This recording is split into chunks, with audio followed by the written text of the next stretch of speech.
Good morning, good morning.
Good morning, Dr. Rex.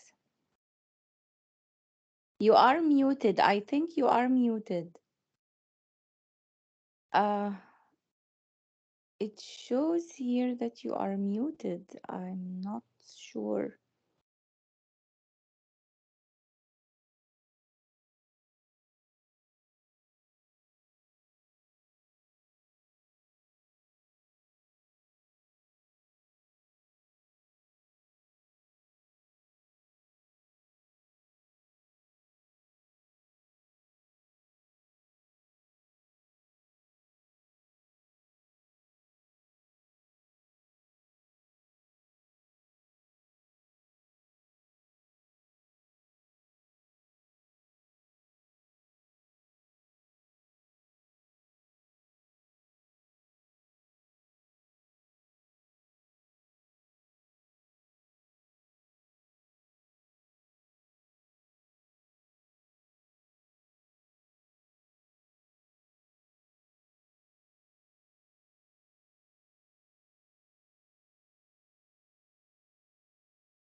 Okay, can you hear me now? Yes, yes. Okay, good. I don't know what's going on there.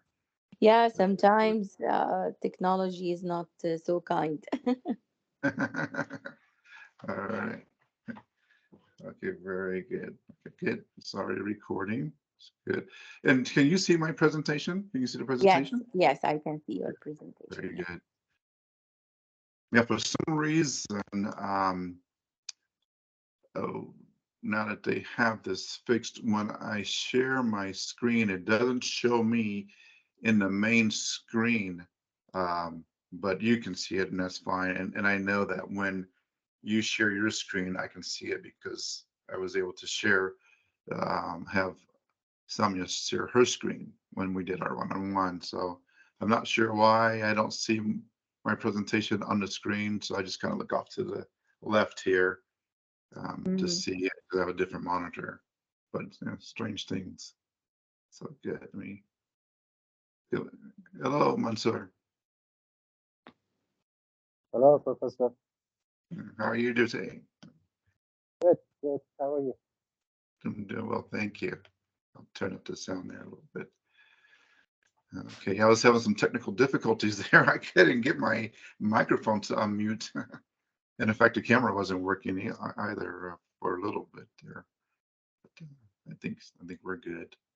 As long as everyone can see the presentation and you can hear me, that's all that really matters. Okay, we'll give Samya and Rodas some time there.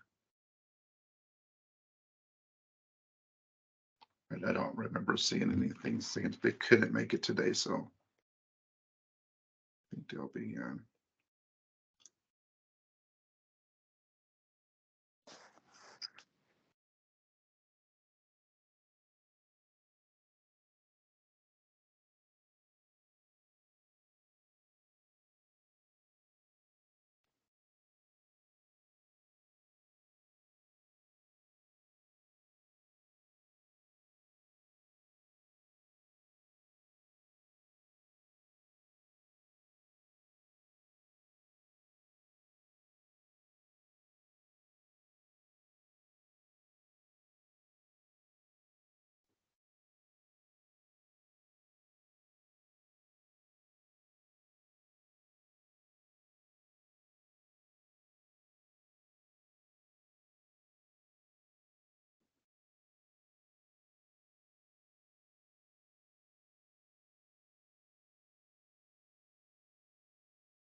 It's Dr. Awaad, have you and Mansoor been able to meet on your one-on-one? Get some. Yes, yes, we've met, and we starting narrowing the topic Good. itself. Yeah, and I think we explored several options, but Mansour decided on one direction for his research. Yeah, I think we are moving steadily. Very good. Very good. Yeah, so it's going to go very quickly. Uh, so hopefully they'll have plenty of time to write and research before we do the review, the review board, and they defend. So very good. Next week we'll get into the drafting and revising. That lecture is going to be just on that. So that should be very helpful. And today we're gonna just get some more of the kind of the logistics of writing that paper. Hello, Rhodas, how are you?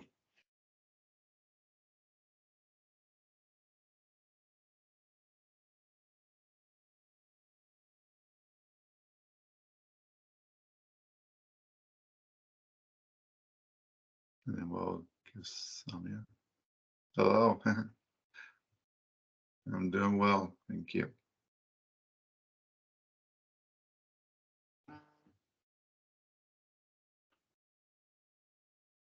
Okay, Samuel says she'll be joining us in a few minutes, so we'll go ahead and get started with the organization part of this.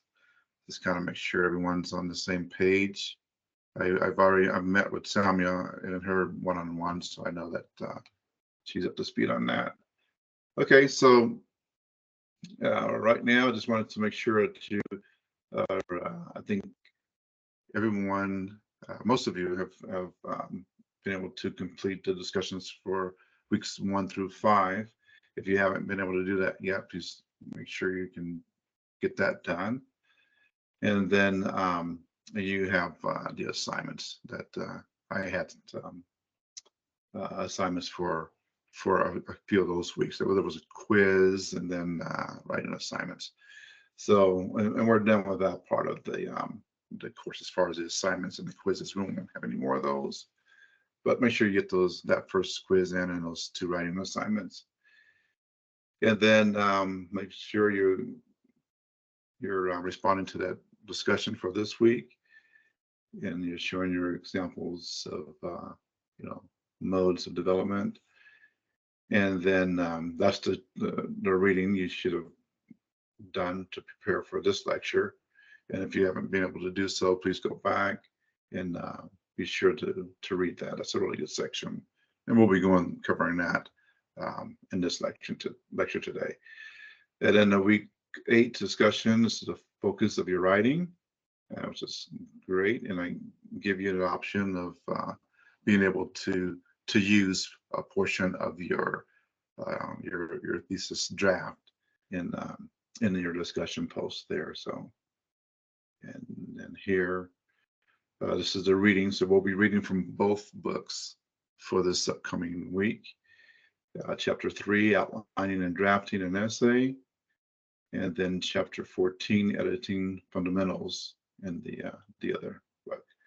And then I wanted to make sure that those one-on-one thesis consultations are going well. And it sounds like Mansour, you're being able to meet with Dr. Awaad. That's great. Dr. Awaad, you also meet with Rhodas as well, is that correct? Yes. Yes. Okay, very good. Good. And then I know Samia has met. So good. That's very important that we're off and running on that. So let's see. Samia have been able to join yet. So we're still waiting for Samia. Okay. And let me share a different screen here real quick.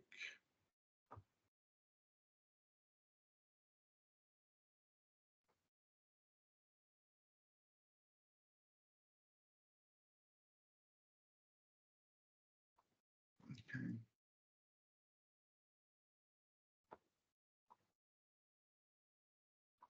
Sometimes the pictures are worth 1,000 words, right?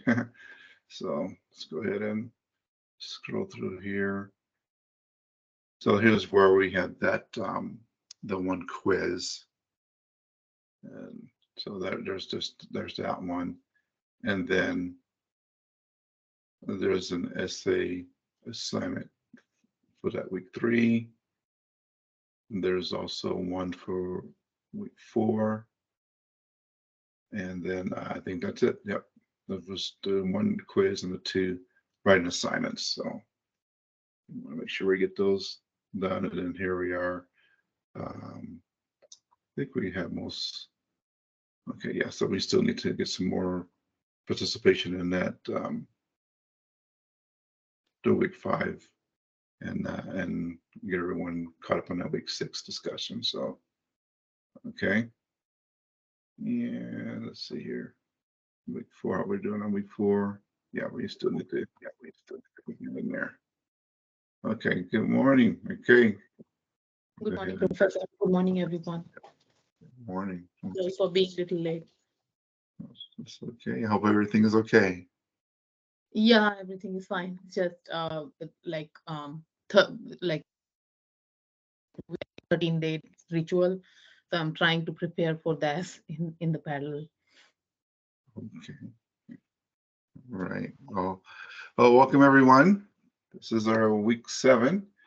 And so we just went ahead and we just reviewed this here, and everyone has been doing their one-on-one consultations, so that's great. We're all caught up there.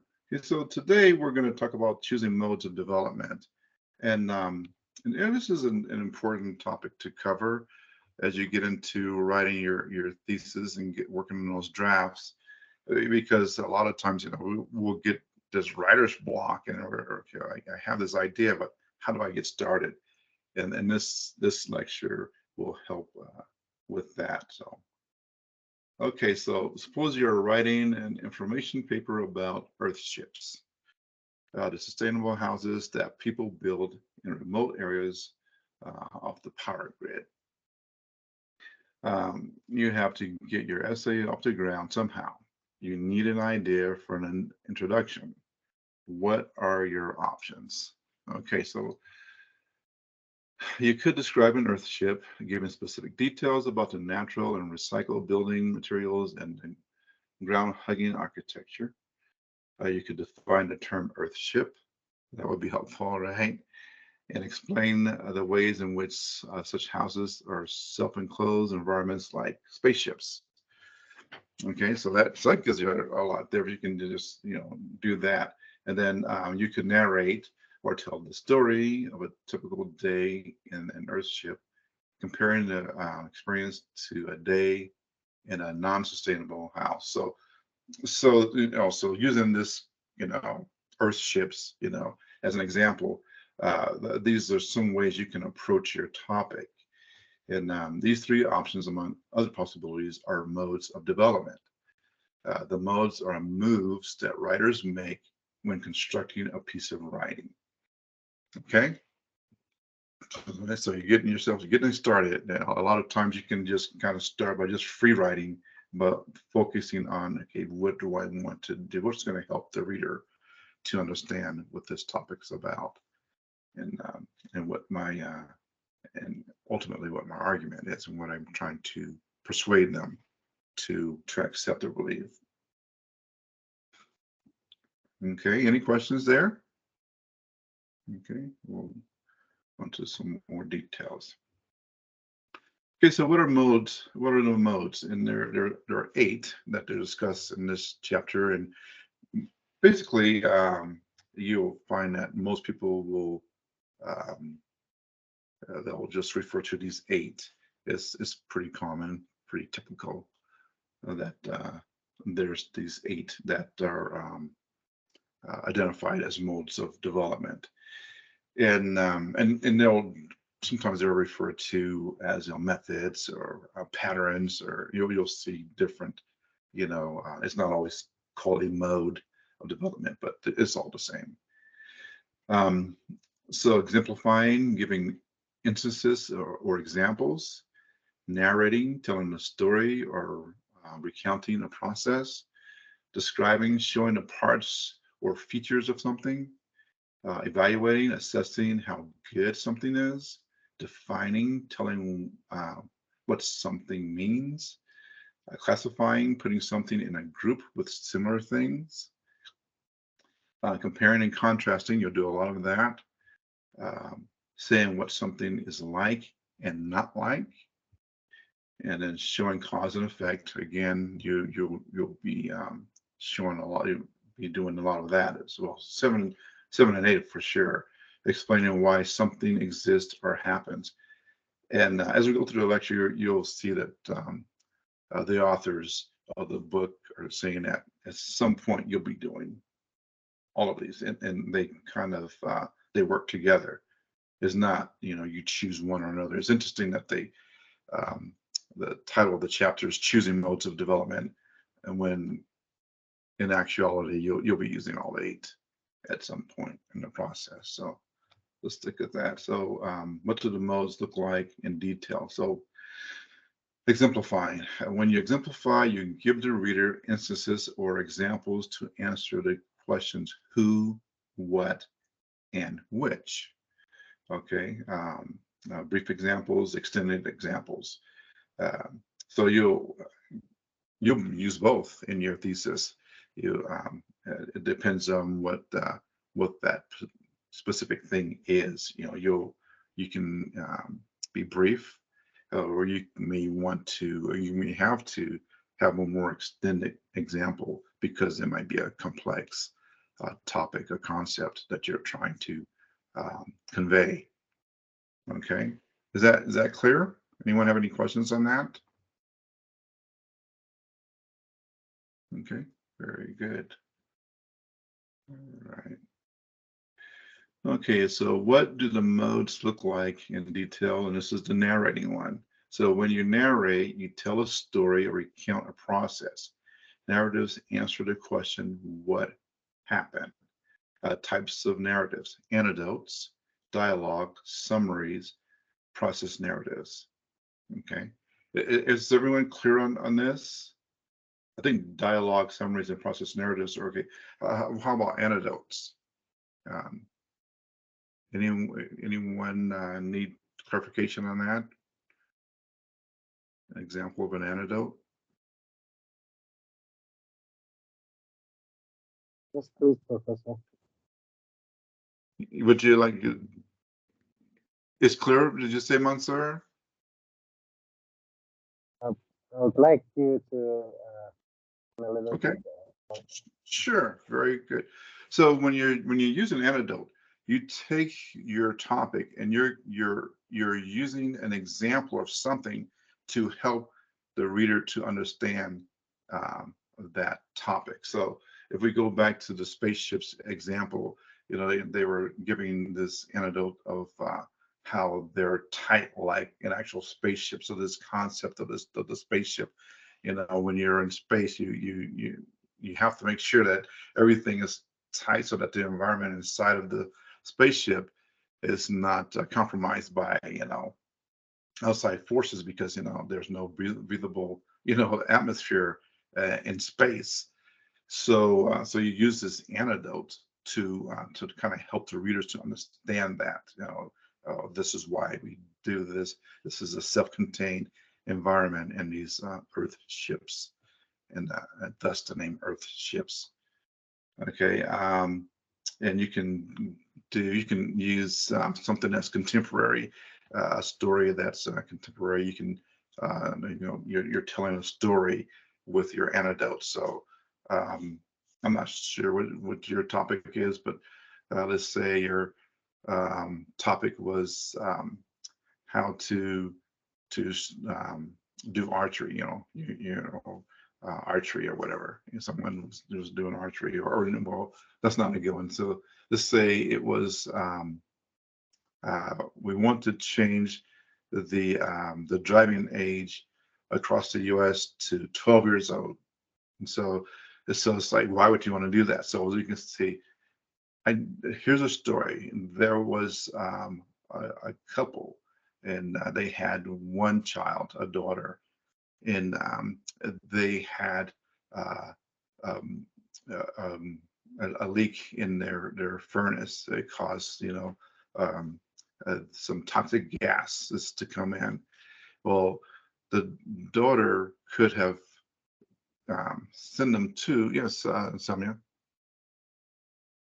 No, sorry, Professor, I'll let you complete. Thank you. Oh, okay, no, sure. I said so. The daughter could get them to the hospital faster than they could have, an emergency response vehicle because of where they lived.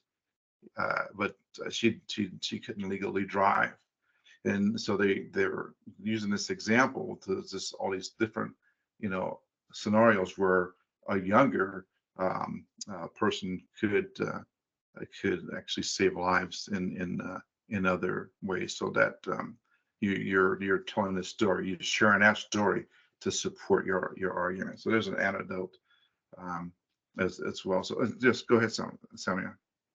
So no, Professor, I was just adding on to what you just said. It's basically uh, sharing a real-time example related to that topic. So could be any topic, and then if I have any experience, personal experience or professional experience related to that topic, basically adding to that uh, content so that it's like more interesting to the audience who are reading it. Yes, yes. So you can make more of an emotional connection with the audience, right? They it's something that they can relate to. Correct. Very good. Yeah, yeah, good. Mansoor, did that answer your question?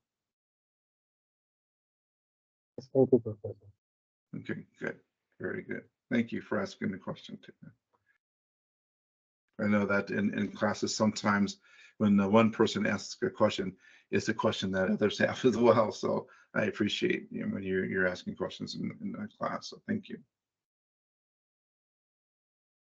Okay. So that was narrating and then describing. So when you describe, you discuss the parts or features of something to answer questions such as how does something look, feel, sound, taste, and smell? Okay, so that's very important too, right? This is the way you can engage your reader more by describing it. And a lot of times we might make assumptions that everyone knows what this thing is because it's a popular thing, but you'd be surprised how many people are not that well connected with contemporary things. People tend to not be as engaged with the whole social media and things that are happening, and that we might think is mainstream. It might not be for everyone. So just assume that your reader doesn't know.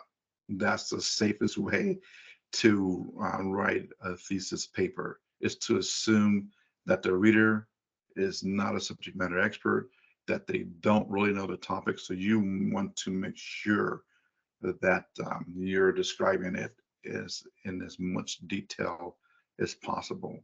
So because you want to bring them in, you want to engage them. Because if they start to read it and it's something that they can't understand and comprehend, they're going to be disengaged, almost immediately.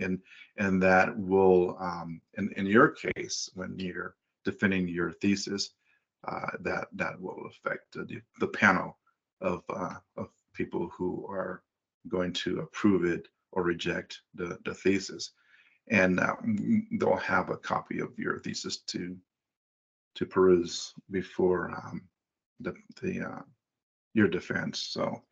So just be thinking about that, okay? Just some of you have topics that the majority of us, we're not going to be very um, proficient in that particular topic. So just keep that in mind, okay? Types of describing: sensory, conceptual, scientific, okay? And I know that a couple of you have some very technical topics, so that you want to, I guess, for lack of a better word, you want to dumb it down a little bit so that the common, the layperson could understand it and comprehend it. So um, is that clear? That's good? Okay, good, very good. All right, so here. All right, evaluating. So when you evaluate, you assess how good something is. And we talked about this in the last lecture.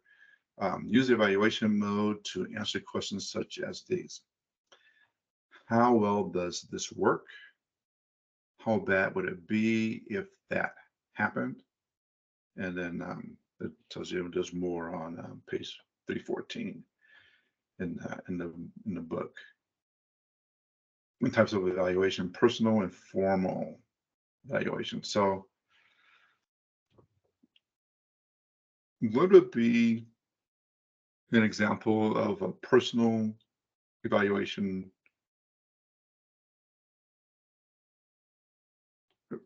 It's like we lost Mansoor.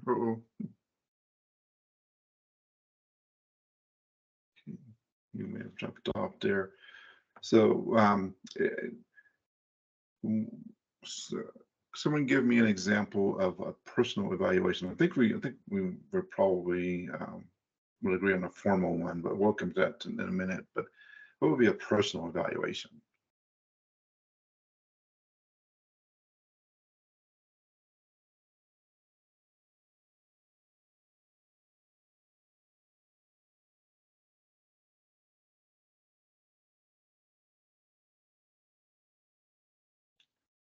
Okay, so personal evaluation could mean. Oh, go ahead, Samir. Sorry, Professor, I was having hard time going off mute. So I think the personal evaluation usually or personal analysis is usually a process where an individual actually um, reflects their own skills, ability, mm, their performance, or their behavior. So it's basically self-assessment or self-analysis Mm-hmm. um, to to gain that insight of their strengths, weaknesses, etc. Mm-hmm. Very good. Yes, that is absolutely a type of personal evaluation. Anyone else? Okay, so um, in relationship to a thesis, um, could you also apply what somebody just said, which is very accurate, by the way, the personal evaluation? Could you apply that in a thesis, or would it always just remain formal? What are your thoughts on that? And then just to be clear, a formal evaluation is when you're evaluating something else. It can be an individual, a thing, a topic, a place, an event. Um, So, Professor, but personal and formal analysis could be also combined in some scenarios. I mean, mhm, I just feel that, with my experience working in IT industry, sometimes I add on to, what, because working in a project is not just that I am working on a technical aspect of it. I'm working with the team as a lead, and mhm, there comes, my self assessment when leading a team. So if my self assessment is, could be combined when I'm actually working with the team, trying to understand their weaknesses, but at the same time I'm trying to understand myself, my own weaknesses, and so that I can work better with them. um, and also like bringing my personal skills to be able to improve the professional platform. So I don't know. I think you can provide more info there, but I think it could be many times it could be combined. mhm. Yes, absolutely. And it's tricky because in a thesis paper, it's going to be third person. It's not going to be a whole lot of I statements in there. But let's go back to narrating. So we're talking about anecdotes.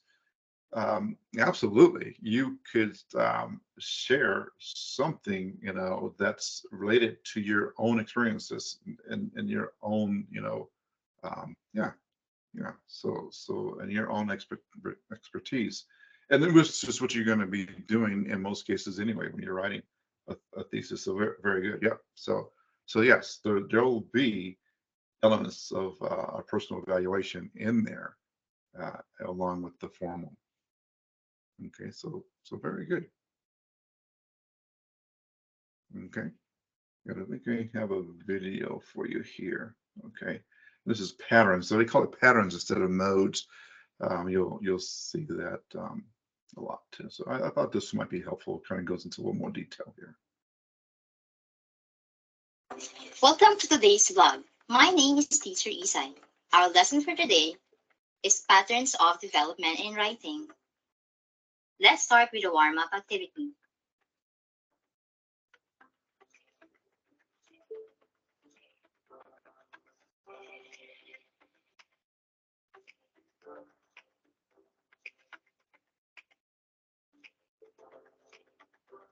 Now, it's time for the lesson proper. Organization in writing is how ideas are presented. Typically, organization refers to the larger parts of a piece of writing, although it also refers to how paragraphs and sentences are written. There are different patterns of development in writing. Number 1, narration. Number 2, definition. Number 3, description. Number 4, compare and contrast. Number 5, cause and effect. And lastly, problem solution.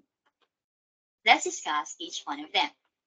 Number 1, narration. Narration tells a story. It relates an incident or a series of events that leads to a conclusion or ending. It tells the readers when, where, and what happened. A narrative paragraph contains action verbs and transition words that indicate time or sequence. The following are some transition words used to signal time or sequence order.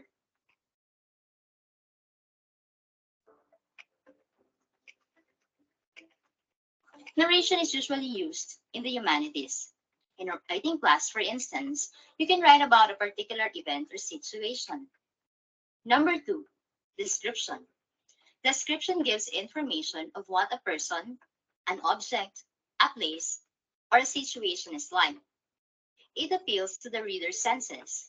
It makes the reader see, hear, taste, smell, or feel the subject. A descriptive paragraph has concrete and specific details, which are carefully chosen by a writer to paint a picture in the mind of the reader. Literary analysis, descriptive essays, business plans, lab reports, and research papers are some examples of writing genres that use descriptive paragraphs.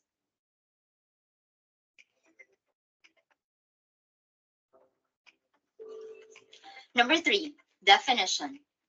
Definition explains a concept, term, or subject. Its main purpose is to tell what something is. It consists of 3 parts. 1, the term, concept, or subject to be defined. Number 2, the general class to which it belongs. And number 3, the characteristics that differentiate it from the other members of its class. This pattern of development is commonly used in the sciences, humanities, and business.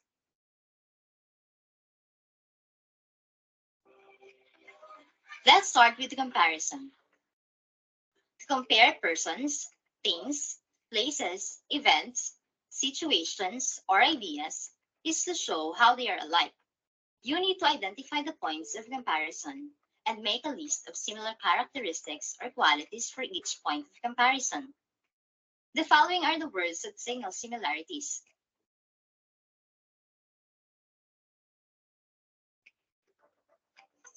Next is contrast. To contrast persons, things, places, events, situations, or ideas is to show how they are different. To do so, you need to make a list of the characteristics or qualities of the subjects and then identify the differences between them.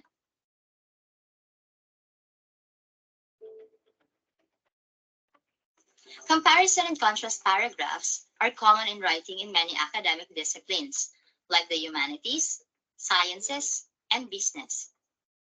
A paragraph developed by comparison and contrast has a unifying idea or purpose. Also, it must be balanced in such a way that there is an equal amount of information for each subject to avoid bias.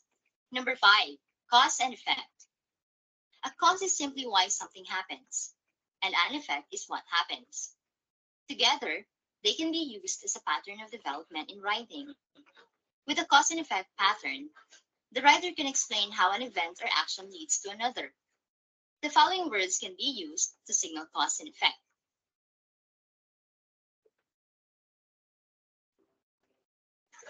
There are 3 different ways to use the cause and effect pattern in writing: cause to effect to cause, or consecutive cause and effect.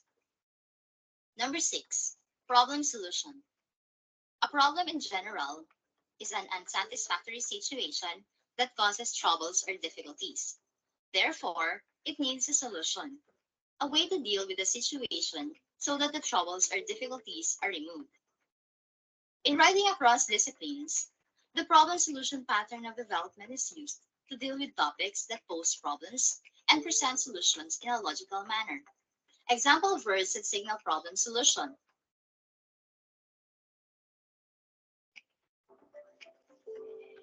Let's have a recap on the different patterns of development in writing. 1. Narration. 2. Definition. 3. Description. 4. Compare and contrast. 5. Cause and effect. And number 6. Problem solution. It's time to assess what you've learned from this lesson. Identify what is being defined by the following. You may choose from the list of options. You may pause the video if you need more time to answer the activity. Good luck!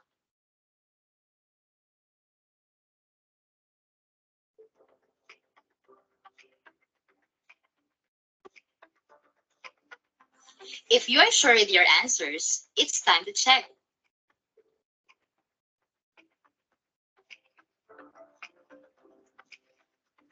I hope you got perfect score. Congratulations!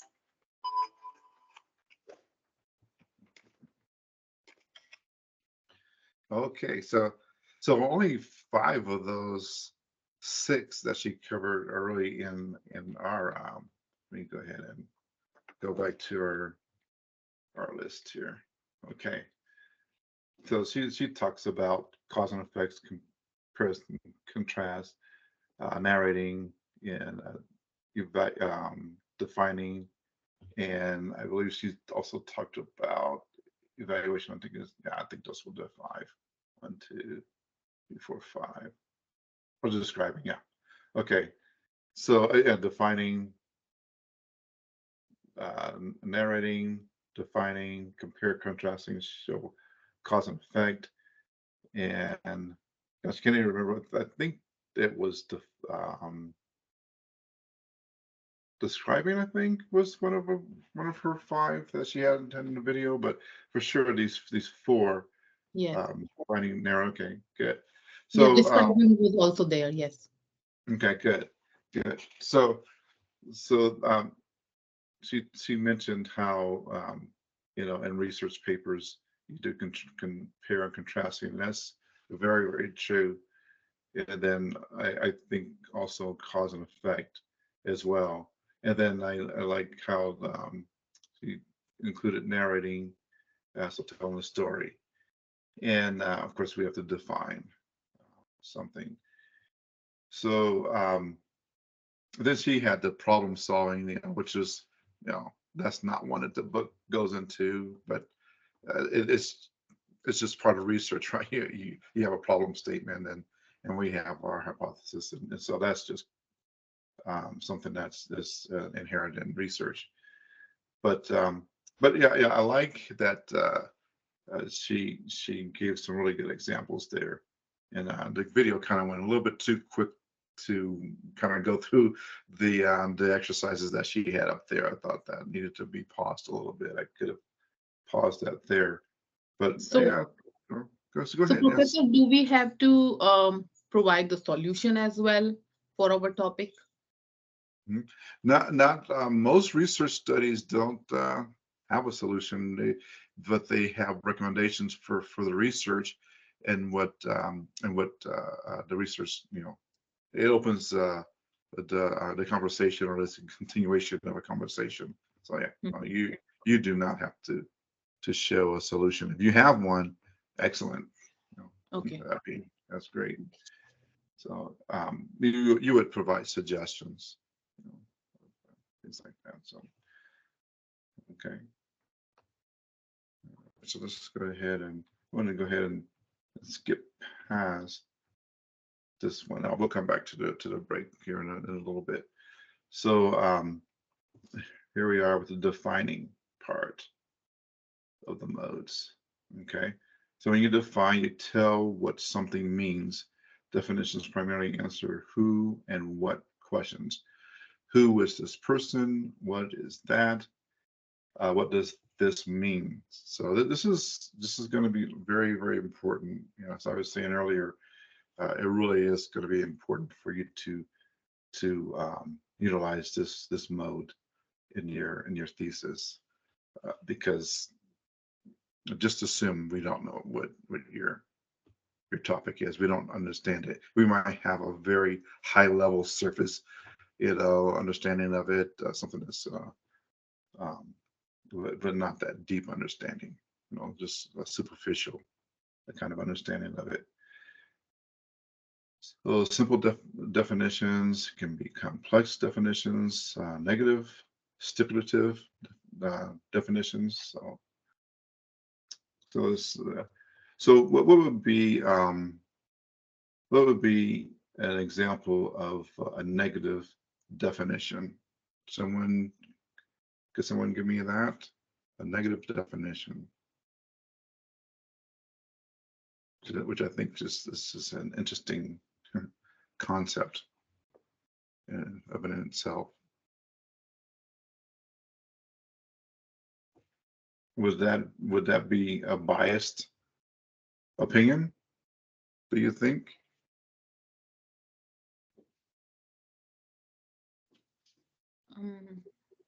I mean, if I am in my topic, if I am providing a negative situation related to my topic, where an organization is not following particular process or something, wouldn't that be looked at as negative definition or negative situation?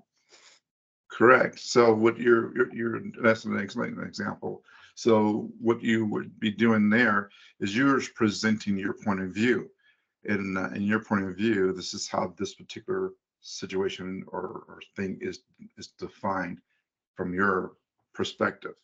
And so so you're saying that it needs to be improved. Is where we're getting to the problem part of like the video was talking about. So yeah, very good, very good. So how about stipulative?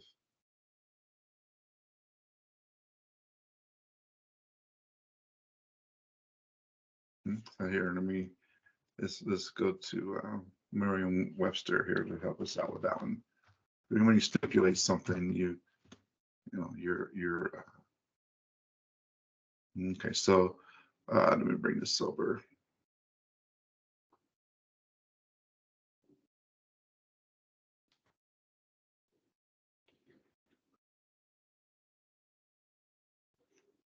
Okay, so I'm going to share the screen here.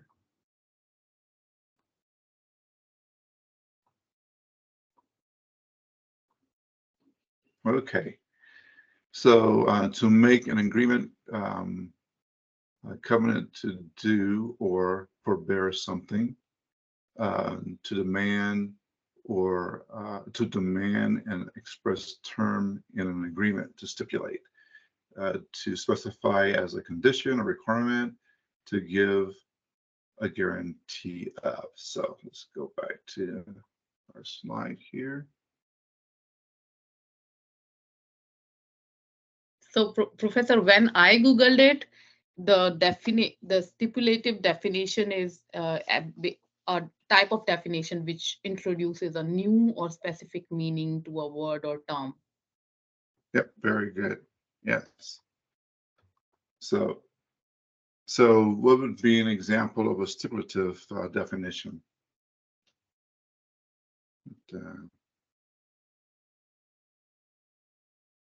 How would that work?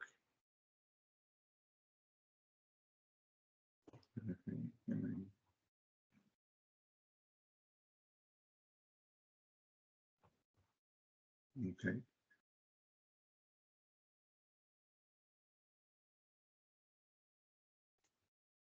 Specific. You want to be specific, specify. So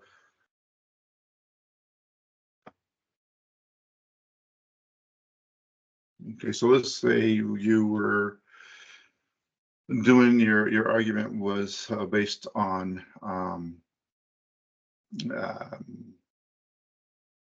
greenhouse emissions. Or we're talking about automobiles and emissions, and how a lot of the EPA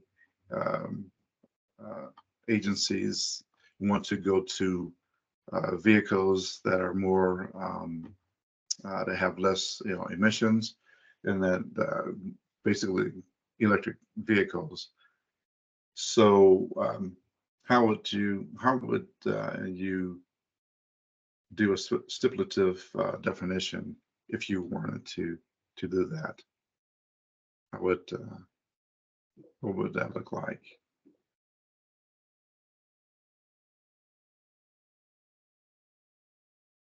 So you would include all of those elements, right? So you would so you're talking about it, but you would also give, some cause and effect in that definition, maybe something like that. But you want to be specific. So you're talking about this very specific thing, but you want to also give some kind of an example to help support that definition. So let's go back here. Let's get this again. Professor, Okay. I think that this stipulated definition talks about using new terms to change people's idea or opinion.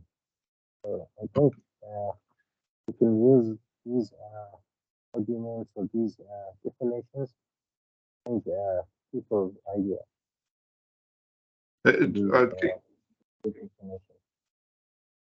It's a little difficult to hear you, Mansoor. So could you repeat that, please?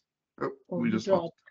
Yes. I think there was some network issue because your video was also blurred. So I think there was some network issue during that time.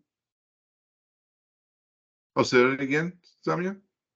Sorry, I was saying that I think there was some network issue when Mansoor was talking because your video was also totally blurred. Oh, okay, good. Sorry, Mansoor. I guess my connection was kind of messing up there. But please go ahead and repeat what you were saying. I believe I got the gist of it.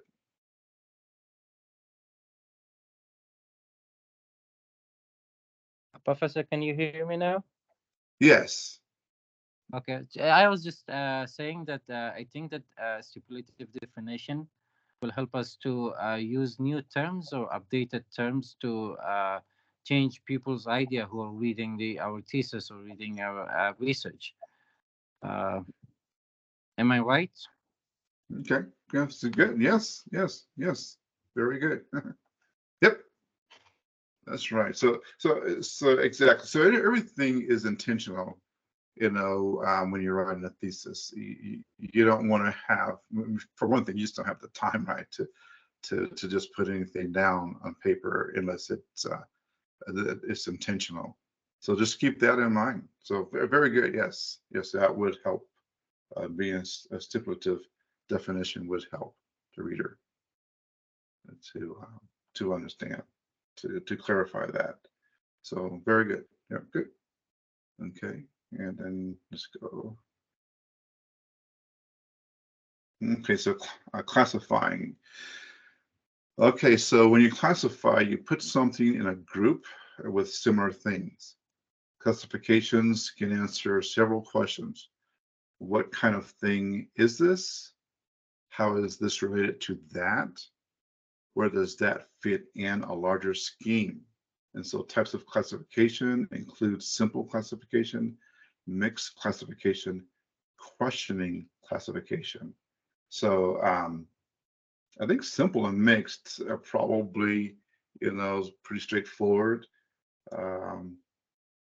So what would be an example of a simple classification?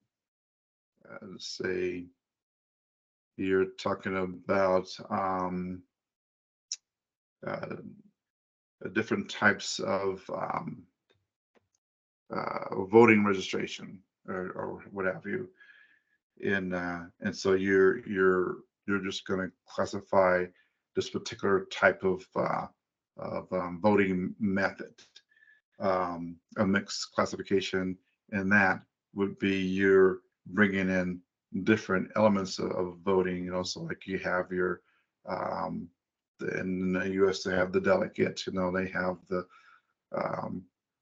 it gets pretty complicated actually. So you have the different types of voting that is happening. But questioning classifications, that one, I'm not so sure that's real clear. So a questioning classifications. What could that be? What would that be like? So you have your simple, your mixed, you're taking things, you're comparing and contrasting in your classification with your mixed classification. Simple classifications where everything is a like for like classification, but questioning classifications. That one's a little more. So, so Professor, I think when it comes to questioning classifications, it's basically we are validating, we are questioning, and while questioning, we are actually validating the accuracy of our topic and what the examples we are providing. I mean, the content we are providing. We are trying to validate that via questioning. Correct? Okay, so we're validating the questioning. So will we also be trying to validate why we are classifying that particular thing in the way we're classifying it? Questioning classifications.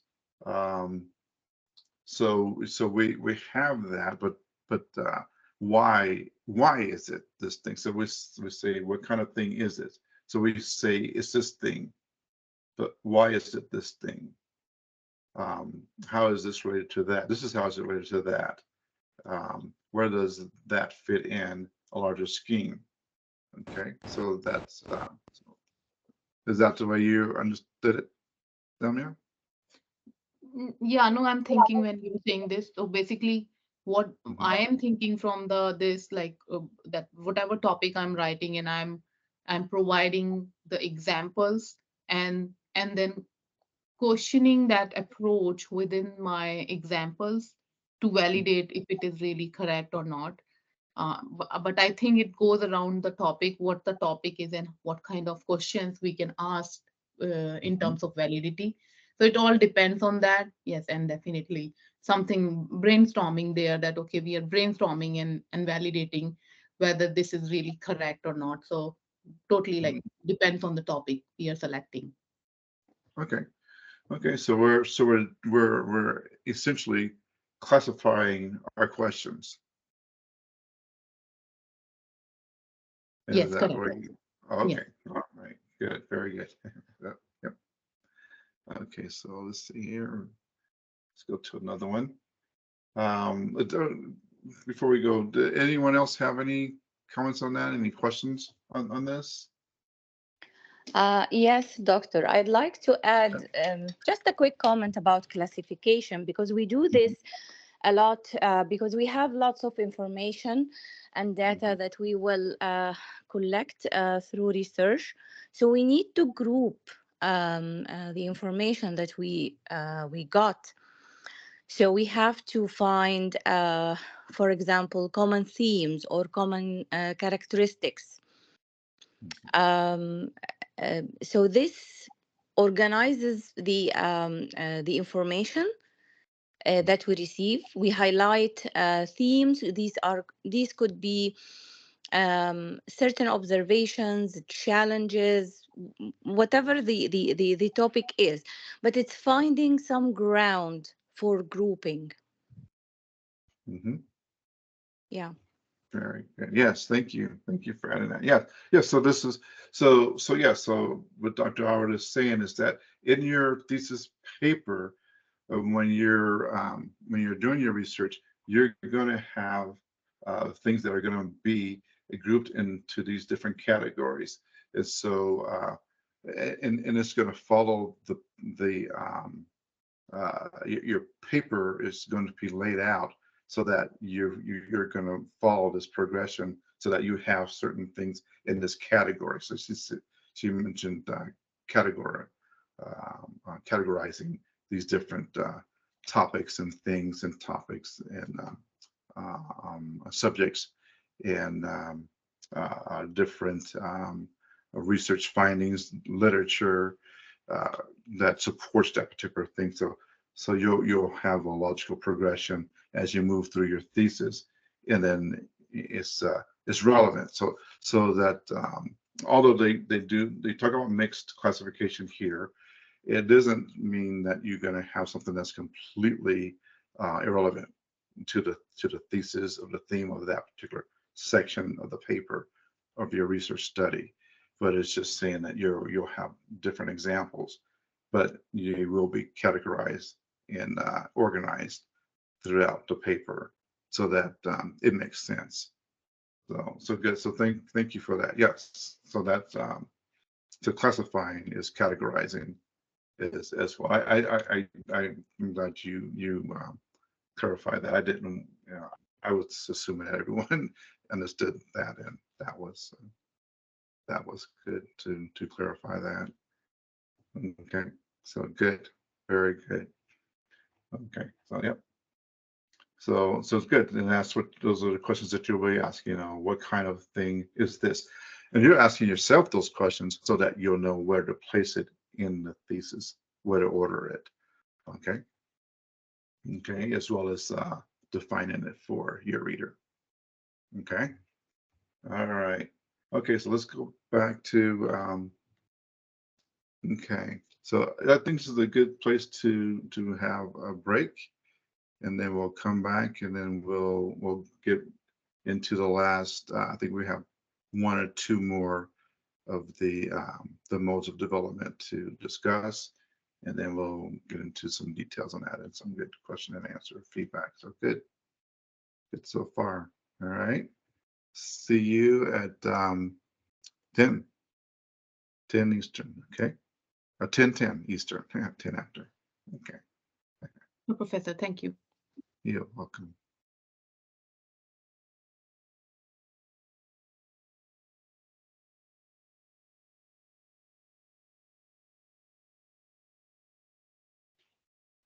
Okay, hello. All right. Back here to go to the presentation here. Is everyone seeing the presentation there? Okay, good. Okay, so all right, and we covered this. I went back to the book to see if in the chapter they had anything that would clarify to give us a little more of understanding of stipulative definition and questioning classifications, but I didn't see that in the chapter, so we'll look at the glossary a little bit later. So let's go ahead. Let's look at, okay, so comparing and contrasting. Okay, so also let me clarify something for everyone. I just want to make sure that you understand that what we're doing here up to this point and up to this lecture is we're trying to help you to understand how you want to develop your content in your thesis. Okay, starting next week, we'll actually get into the actual formatting when we're talking about revising and editing and the different things like that. Okay, so we'll start to hit that more going forward. But right now is just to understand that you need to your content needs to make sense. It needs to have this an element to it where people are understanding what you're talking about, or understanding why you want to do what you're aiming to do in your thesis, your argument, why this is your argument, and why you are why you're taking that position. So these are all things that help you to develop that content so that it's very clear and concise. Your thoughts are being conveyed in the most efficient way possible. So that's why we're spending time talking about evaluating and then the different modes of development and things like that. So just just keep that in mind, okay? So, because you can write something that can have a lot of information and a lot of detail, but it doesn't really give the reader a clear understanding of why you're doing this. It's informational, but it isn't persuading them in any way, or it's just information. It's just a data dump sort of thing. Or you could have a bunch of supporting evidence, but you didn't really clearly define what your argument is. So it's there is a technique to writing the thesis, and that's why we're going through a lot of this prerequisites before we get into the actual formatting. Okay, good. I don't want to lose anyone along the way, because I know it can be cumbersome and all right, to go through all of this before you get to the nitty gritty, as they say, right? Okay, so comparing and contrasting. So this is a huge part of any research study, is comparing and contrasting what's out there, your point of view versus the opposing point of view, literature that you think supports your point of view versus other literature, and so on and so forth. It's just, there's a lot of compare and contrasting that happens when you're writing a thesis paper.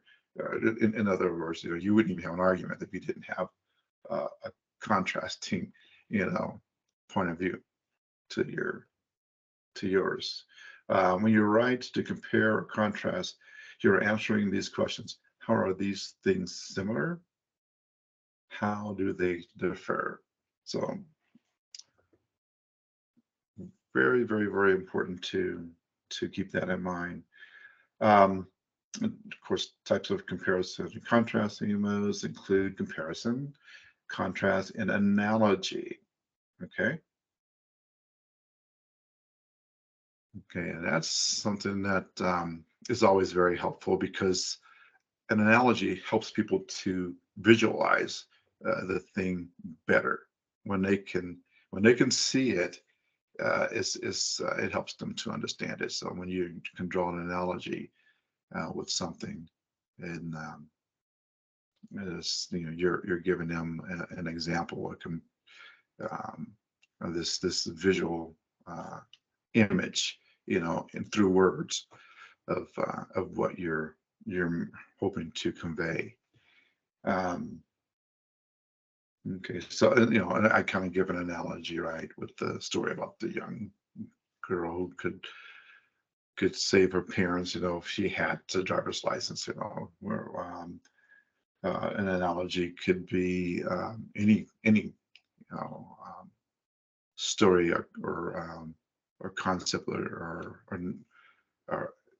it actually goes back to narrative as well, but anything that is relevant that could help really give this visual of what you're trying to convey. Is that clear? Is that anyone need some more clarification on that? Okay, looks like Samuel's good. How about Rodas and Mansour? You good?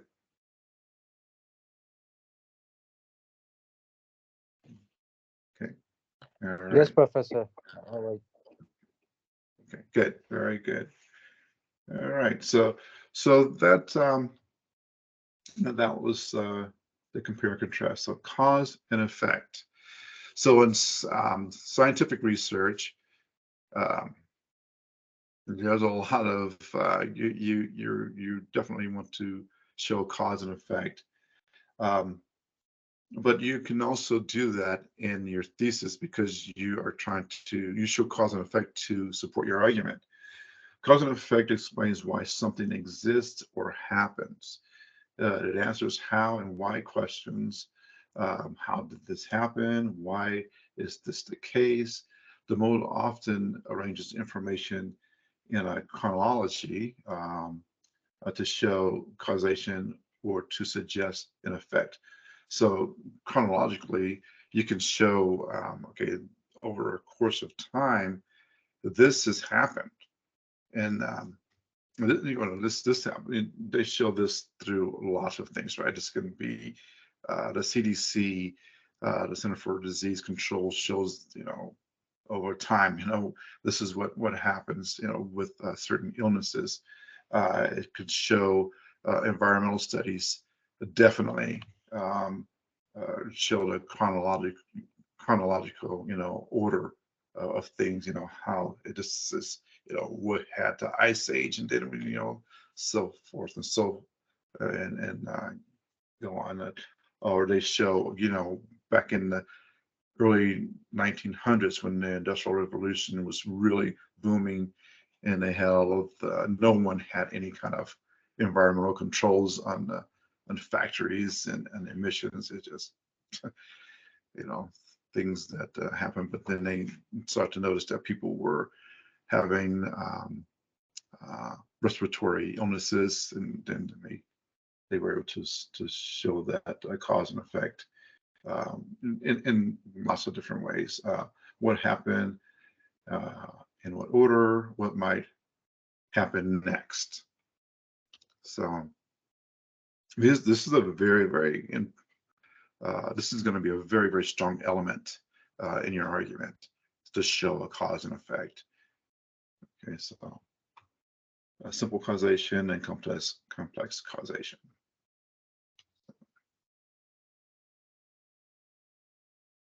Okay. So anyone need clarification on these simple causation and complex causation? And I would just direct you to go back here and to look at what how to define cause and effect, and then see if you can determine what might be a simple causation or a complex causation based on that. Professor, I have a question. Yes. So these topics that we studied today, do they differ in different research topics, or they are required for every research topics? Is it a must for every topic, Yes. to compare and contrast, or to provide cause and effect? Are these must in research?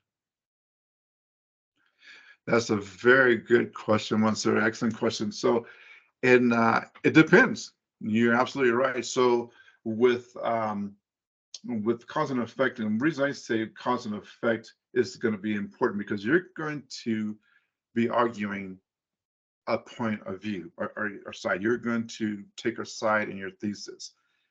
Your cause and effect isn't necessarily going to be scientific, but your cause and effect is going to be this situation will result in this effect. So the situation or this is this thing that you're talking about in your thesis, this cause that I'm arguing about will have this effect, or it will prevent this effect.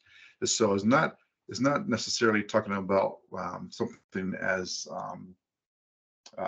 definitive as COVID-19 or something like that, or global warming, but you still are going to have some type of cause and effect in your statement, but not as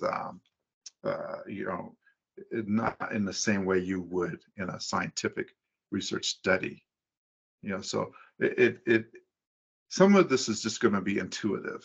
Okay, so you're not going to be thinking, I need to find a cause and effect. It's going to be there anyway. As soon as you defend that argument, that you're saying, the reason I am,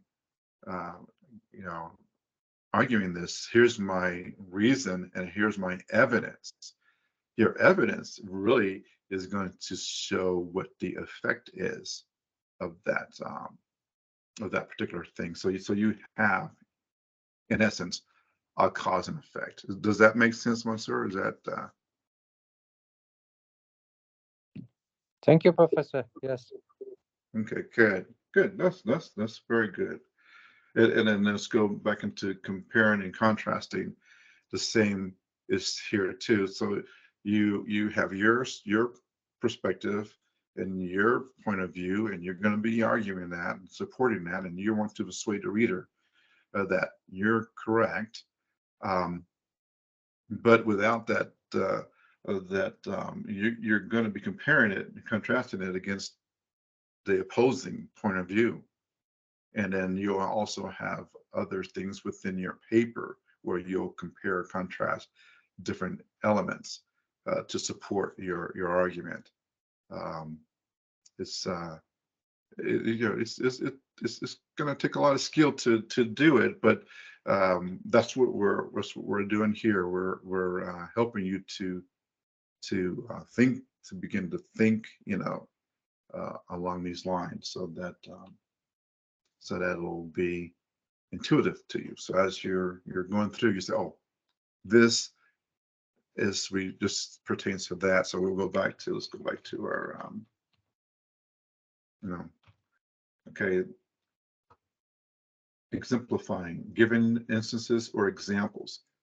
So okay, telling a story, because you want to make the reader, you want to engage that reader. So you're going to say, here's a narrative on that. So you give them a narrative, and the narrative could be based on literature that you found. So you're sharing someone else's narrative with the reader. It doesn't have to be your own. You're citing another narrative, but it helps to support your argument with that narrative. Okay, and then showing the parts or features of something, describing, evaluating, how good something is. Okay. And then so you're going to allow the reader to evaluate what you're presenting as a possible solution, or why you think that this is a good approach. And then defining what it is, again classifying, and we talked about that. Then saying what something is like or not like, and that's where we are with that. So this. Okay. Good questions. That's where the a lot of the learning happens, when we can get into the questions. So let me go back here, and so we're okay here. We're okay to move on. So Professor, Yeah. just to simplify the simple causation and the complex causation, that simple is basically the direct, which is like a direct situation or direct relationship with the cause and effect, and then complex is basically the indirect cause and effect, correct? No, it's very good. I like that. That's excellent. Very good. Yes. Very good. That's an excellent explanation. Yep. Okay. So best practices. When should you apply the modes? So that's just coming back to Mansoor's question. The 8 modes are always at work. So that's why I highlighted that in red. The 8 modes are always at work. You're gonna, it's just as you think in your writing, and you're applying critical thinking, critical reading, and critical writing. This just becomes intuitive. It's going to happen within the process. Okay, if you're keeping in mind that you want to convey something, you want to support something, you're trying to persuade, it'll be intuitive. It'll happen. As you draft, you're using them without thinking about them. Okay, that's that whole intuitive thing. However, there are times when thinking about them can help. So being intentional on certain things. After planning your current writing project, ask these questions. What aim or aims do I want my essay to achieve? That's critical, absolutely critical. What are my readers? Who are my readers? What will they need and expect from me? So here's a question that we don't always think about. As we think about who our readers are, right? We want to focus on that specific audience when we're talking about a topic, and we want to present things that we think are going to not just logos, but the pathos part of the writing. But what will they need and expect from me? That is a very, very good question. So what are you going to give them, in your thesis? What do they need, and what will they expect? So they're going to expect you to be the to be the expert, right, on this topic, or at least to be a resource to an expert point of view or opinion on this topic. That's their expectation. But what will they need? So this is something to think about. What will they need? What will they need to help them to get to where you want to take them in your argument?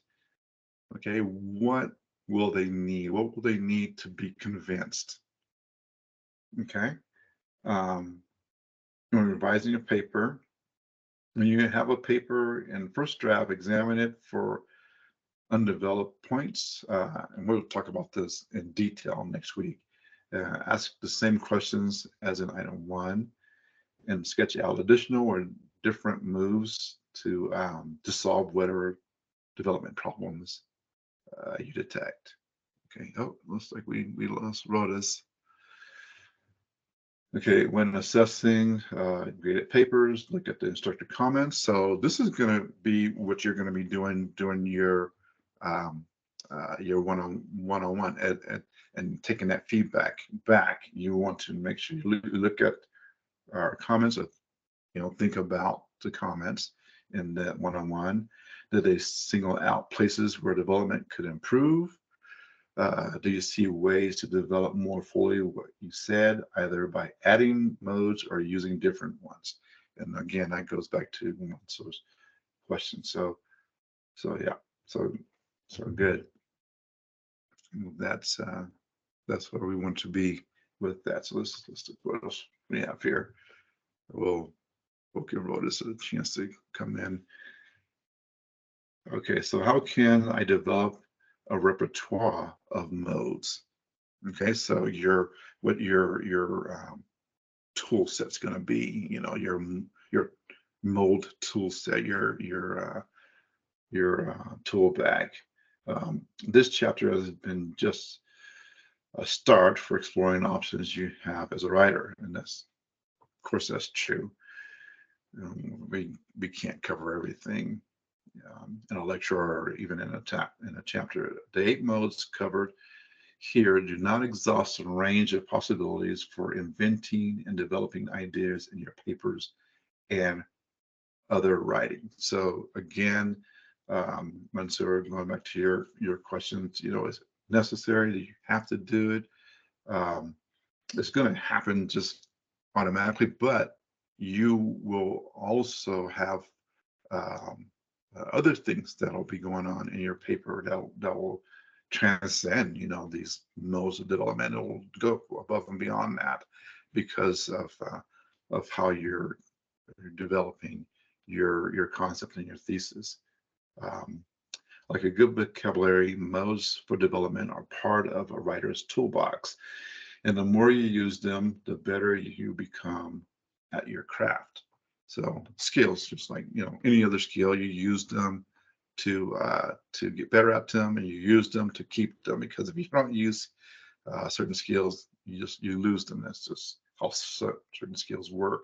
But as you use these in your drafts and your outlines, and you're thinking about it, it's, you know, it's just going to become a part of your process. You know, it's going to be ingrained, if you will, in your thinking. Okay. In the long run, what matters most is that you continue to learn from the writers you admire. So one of the suggestions is that you read the writings of writers or researchers who've written on your topics, or something similar to the topic of your thesis, and then look at the way they have organized writing. In fact, you may look at some that you read and you think, oh, that's really confusing to me. I am not sure I would use that method. But others are very, very good at, you know, being able to make the topic more palatable, if you will, for the general audience.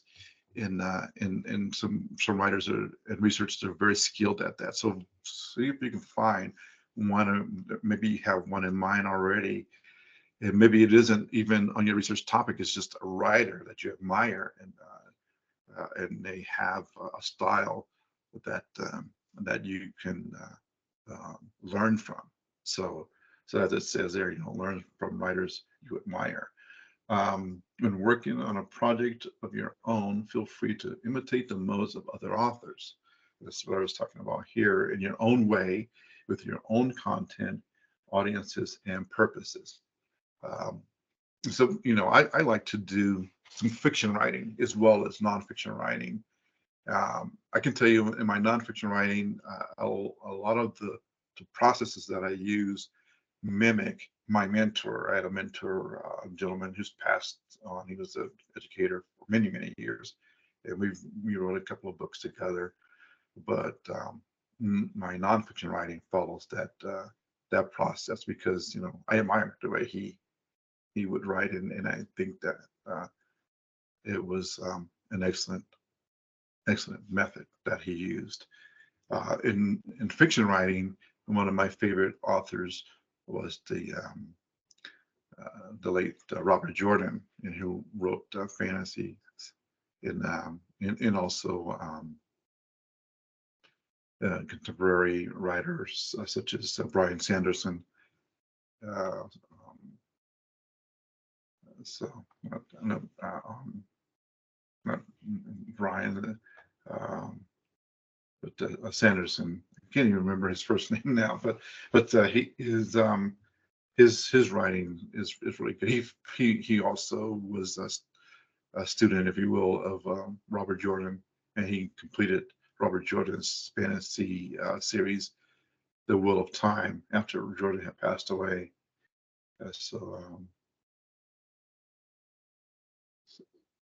But anyway, so those are examples that I can give you that I like the way they convey information. And so look at some of the authors out there that you admire, and just kind of see if you can adopt that to your own style. Over time, you will internalize the modes. This is why you said before, there, you know, it becomes intuitive. You internalize it, combine them with others, and transform them in dozens of different ways, so that what started as someone else's skill becomes your own. And that's very, very true. We all have our own voice, right? We're writing.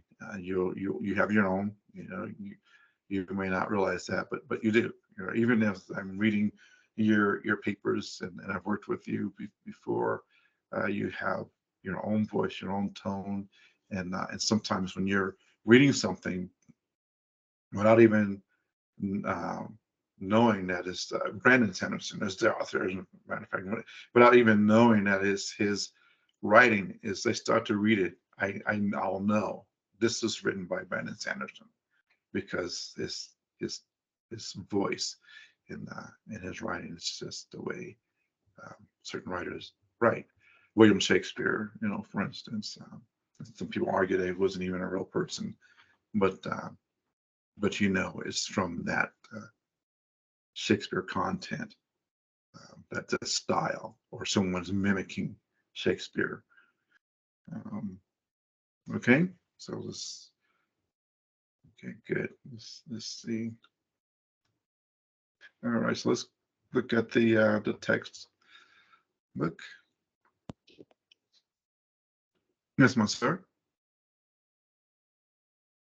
Do you have a question?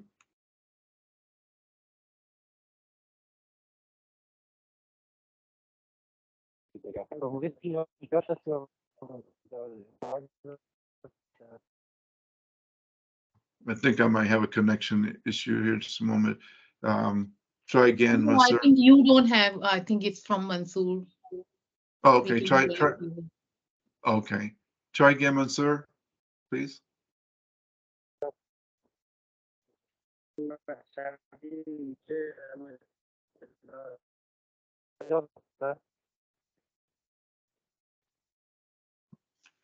Okay, yeah.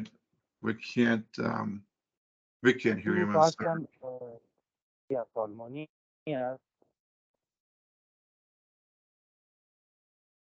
Oh, sorry.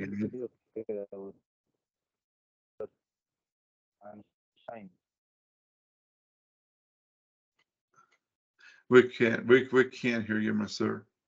You wanted to type it?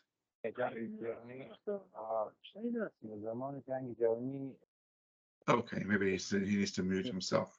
It sounds like maybe he's talking to Yeah, someone. I don't think that he's talking to us. Okay, yeah, he just needs to mute. Okay, all right. So you seen the textbook here? Am I sharing the textbook? Yes, Professor. Oh, okay, good. All right, good. So let's go in here. Let's look at. We can find. Okay, then we just talked about that. Okay, let's go to.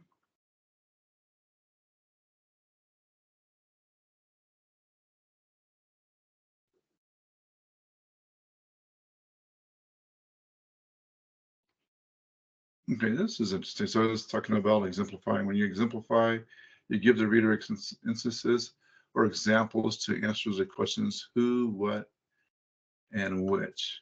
And then brief, and then here are brief examples. Use brief examples to provide instances of an abstract category or idea. Okay.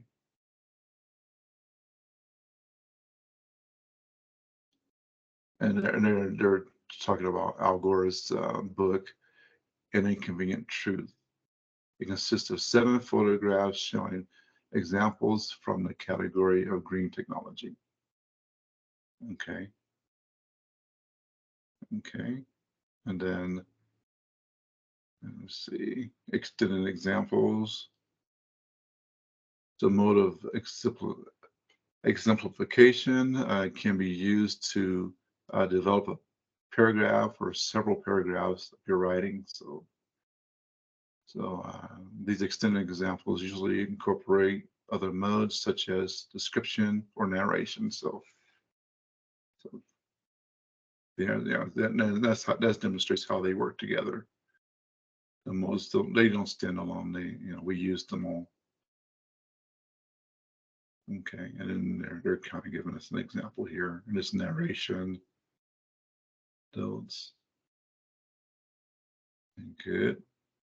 The most common narrative is the anecdote, a short personal account of something that happened, commonly used to open essays, conclude them, and illustrate important points in between. So there you go. Anecdotes are used quite extensively. And here it even, it implies that they're more personal in nature. They don't always have to be, but they can be. Then dialogue, summaries. Okay. Process narrative, start, receive order. And this is talking about the email. Something that's using the shipping example, describing. And you discuss the parts or features of something to answer questions such as, then we talked about that in the lecture. But I like the visuals that they give. Oh, here's something that you can use visuals. You can use visuals in your thesis. You can use images, okay? And we'll be talking about how to format those for APA style formatting, and as well as tables, okay? And okay, and figures. Scientific descriptions, evaluating, personal evaluation, use personal evaluations to offer your judgment or opinion. Okay, and we saw me give a great example of that and explain that first. In the formal evaluation, when you have done some research and serious study of a topic, like personal opinions, formal evaluations are also your judgment on a topic, but they are more thought through and are supported with evidence. Okay, and then see if I can get to one that really kind of helps us on some of those definitions that we were. Okay, so questioning classifications. So let's get down here. Good simple classifications. I use some simple classifications to make distinctions between items in one category and items in another. As in the following example, the author is pointing out a sharp contrast between Native American views of the human condition and those of most major world religions. So there you go. So that's a simple classification, a mixed classification, to depict complex situations in which objects, or in the case of the next example, people can be grouped in different ways according to different classification schemes. So so here we go, questioning classifications. Call classifications into question. So you're questioning the classification to challenge extrinsic or habitual ways of thinking about something. So we're actually questioning how those classifications came about. Okay.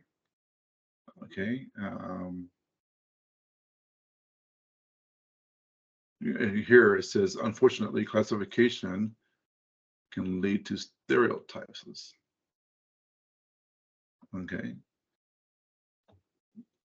Which in turn leads to discrimination. So that's something to be aware of as well. It looks like we lost Dr. Awaad and Mansoor.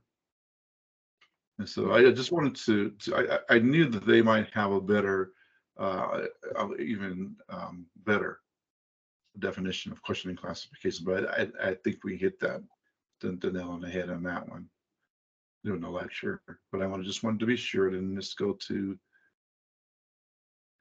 one more. We did the complex causation there. Good. Yep. Yeah, good. So I think that was covered. But it didn't stipulative. I didn't see where it really went into details on stipulative. So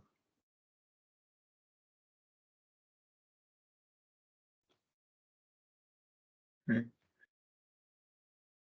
I wanted to see if they had a better understanding of that, if we could Oh, here we go. Stipulative definition, complex, negative, stipulative right here. Okay, so in a stipulative definition, a writer gives a specific and often original meaning to a term using a part of an argument that challenges the conventional thinking about the word. So yeah, I think we kind of we zeroed in on this pretty good. I think we did. Um, and absolutely, you're going to be educating a reader if you are drawing, something that is arguing the conventional thinking about that word. So good. So that's something to definitely think about there. Okay. So go back and look at that. I think this is really good because there was a little bit of confusion during the lecture on that stipulative definition.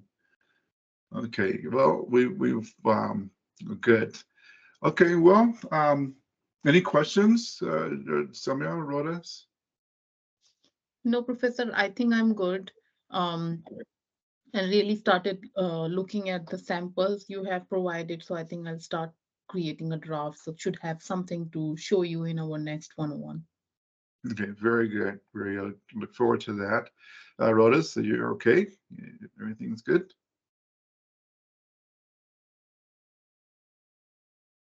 Oh, good. Very good. I'm good. Everything is clear. Okay, well, again, we want to make sure that you just try to get caught up on those discussions. Try to do some engagement there because I think it's going to help you develop your thesis as you have some back and forth discussion with your peers. Okay, and those discussion. Yeah, Post. Professor, and about the discussions, I'm trying to catch up on all the left because I think I joined late in thesis and really was trying to catch up with all the discussions. So I did fourth, but I still have to go over fifth and sixth and seventh, I guess. So I should be doing it, yeah, recently. Okay, very good, very good. Excellent. All right, well, if there's nothing else, have a wonderful rest of your day. Enjoy your rest of your weekend, and I will see you this coming Friday. Samia and Rodas, I'll see you next Saturday. Of course, reach Sure. out if you have any questions, okay? Thank you, Professor. Have a great rest of your weekend. Bye-bye. Bye-bye.